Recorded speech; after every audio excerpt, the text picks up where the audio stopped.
Collector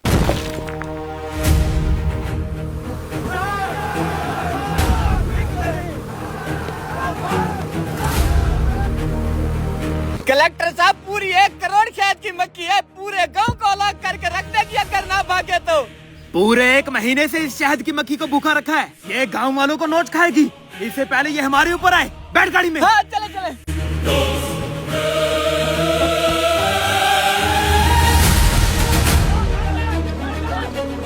गांव वालों, मैं तुम्हारी कलेक्टर से जमीनें वापसी छुड़वा के ले आया हूँ। अब तुम्हें किसी से डरने की जरूरत नहीं है। हमारे गांव की जमीनें दोनों उगलती हैं। हमें फिर से इन्हें आबाद करना है। अपने अपने काम पे लग जाओ। जब भी उस हरामखोर कलेक्टर की बात मानी है, धोखा ही खाया है। आज के बाद सूखी बुद्धि वाले का ही साथ दूंगा।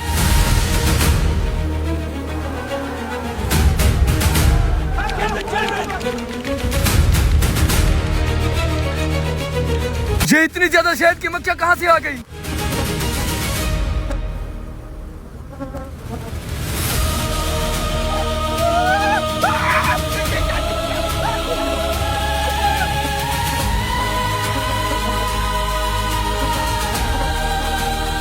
इतनी ज्यादा शहद की मक्खियाँ तो मैंने जिंदगी में पहली बार देखी है। ये आई कहाँ से है? ये उसी कमीने कलेक्टर की हरकत हो सकती है। तुझे तो मैं नहीं छोड़ूंगा हरामखोर। कलेक्टर साहब, वो सूखी बूटी वाला बहुत शातिर है। अगर उसने इन शहद की मक्खियों को भी काबू करने का कोई जुगाड़ ढूंढ लिया तो हम क्या करेंगे? वैसे भी हुकूमत ने आपको आखिरी वार्निंग दे रखी है। वो सूखी बुद्धि वाला जितने मर्जी जुगाड़ लगा ले, लेकिन मेरी इन वैसी भूखी नंगी शहद की मक्खियों को कभी नहीं रोक सकता। उम्मीद है ऐसा ही हो। अबे हरामखोर, अच्छा सोचा कर। शीशा ऊपर कर। मक्खी अंदर। अबे मक्खी अंदर घुस गई। खोल। अबे ऊपर हो जा। कमीनी।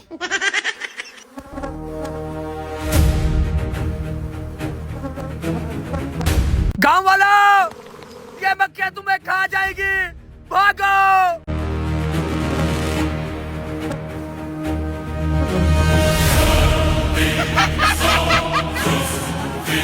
कलेक्टर साहब, देखिए गांव वाले अपनी लुंगियाँ उठा के भाग रहे हैं। मुझे तो सूखी बुद्धि वाले को लुंगी उठा के भागते हुए देखना है। कलेक्टर साहब, गौर से देखिए, इन्हीं के दरमियान में सूखी बूटी वाला भी भाग रहा होगा। सारे गांव वाले हलवे की तरह मेरे सामने गांव रख गए हैं। चलें फिर करें कब्जा। कलेक्टर साहब, सूखी बूटी वाला कागज तो हमसे ले गया था, फिर किस हैसियत से कब्जा करेंगे? अबे तेरा कलेक्टर इतना बेवकूफ थोड़ी ना है। मैं कौन सा असली कागज अपनी जेब में लेके घूमता हूँ? वो जो सूखी बुद्धि वाला कागज लेके गया था वो नकली थे। असली कागज तो ये रहे। वाह कलेक्टर साहब, हमारी इस सीरीज पावर जुगाड़ का पार्ट 7 चल रहा है और आपको अब अक्ल आई है। अबे इतना खुशगवार मूड है मेरा, और तेरा कुट खाने का इरादा है? नहीं नहीं। तो चल फिर करें कब्जा। चलें। हाँ गांव वालों, कहा था ना इस सूखी बूटी वाली की बातों में ना हो। करवा दिया ना तुम लोगों का बेघर। लेकिन तुम लोग फिक्र ना करो, तुम्हारा कलेक्टर इतना संग दिल नहीं है। करता हूँ मैं बात उनसे। कलेक्टर साहब। अबे हंस क्यों रहे बक? और ये गांव वाले क्यों इकट्ठे हैं? और कलेक्टर साहब, इन बेचारों के पास रहने के लिए छत नहीं बची, तो वो आपके पास अर्जी लेकर आए हैं, छत दी जाए। अबे इनका मसीहा तो सूखी बुद्धि वाला था। तू कब से बन गया? ओए निकलो यहाँ से, कोई छत नहीं है। ओ कलेक्टर साहब, जरा सोचें, यही मौका इस सूखी बूटी वाले को इस गांव से निकालने का। ठीक कह रहा तू। तुम्हें सिर्फ एक ही शर्त के ऊपर छत वापसी मिलेगी। हाँ हाँ कलेक्टर साहब, हमें आपकी सारी शर्तें मंजूर है। उसके लिए तुम्हें सूखी बुद्धि वाले को जिला वतन करना होगा। और ऐसे कैसे निकल जाऊँ मैं? ये मेरा भाई गाँव है। इस मनुष्य को तो हम अपने हाथों से निकालेंगे। निकल। उठा के बाहर फेंको इसको। अबे धक्के दे के निकालो। छोड़ो मुझे। निकल हमारे गांव से। कलेक्टर साहब, आपकी तरक्की के दरमियान का कांटा निकल गया। कलेक्टर, ये तुम्हारे साथ अच्छा नहीं कर रहा। तुझे तो मैं पावर जुगाड़ 8 में देखूंगा।